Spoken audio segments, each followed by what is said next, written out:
America उस भारत को कह रहा है कि पाकिस्तान से आप जाके बैठिए और मुज़ाकरात कीजिए, जिसके वजीर खारजा जयशंकर पहले पाकिस्तान को मूरत इल्ज़ाम ठहराते हैं कि जी हम दहशतगर्दों के खिलाफ मुज़ाकरात नहीं करते, या नरेंद्र मोदी जिनकी सारी सियासत ही इस पर रही है कि हम पाकिस्तान के साथ नहीं बैठ सकते।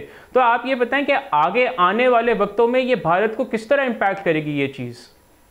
ये देखें, मेरे ख्याल में बड़ी सेटबैक है, स्पेशली जो आज के जो लीक डॉक्यूमेंट्स हुए हैं, टॉप सीक्रेट डॉक्यूमेंट्स हुए हैं। मैं तो समझता हूँ इससे तो इनकी बीजेपी के कोalition गवर्नमेंट को गिरना चाहिए, क्योंकि जिस तरीके से ये लीक हुए, प्लानिंग की गई थी कि यहाँ पे पहलगाम में ऑप्शन 1 है, अगर नहीं होता तो जाके शोपियां में करना है, टारगेट हिंदूज को करना है और फिर एंटी इस्लामिक सेंटिमेंट्स उभारना है। बिल्कुल। और देखें तो अब ये भी एक्सपोज हुए हैं, सारी चीजें इनके अगेंस्ट जा रही है।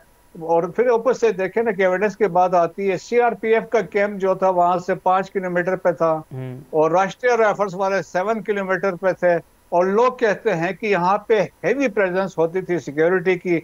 उस दिन वहां पे कोई सिक्योरिटी वहां बिल्कुल। पे नहीं थी। फिर अमरनाथ यात्रा भी यहाँ से बेसिकली स्टार्ट होती है, तो उस वजह से भी यहाँ पे कैंप्स होते थे, तो वो भी नहीं है। और फिर जिस तरह आपने अभी जिक्र किया, देखें कि जो Indian, it is highly militarized zone yes. दुनिया में।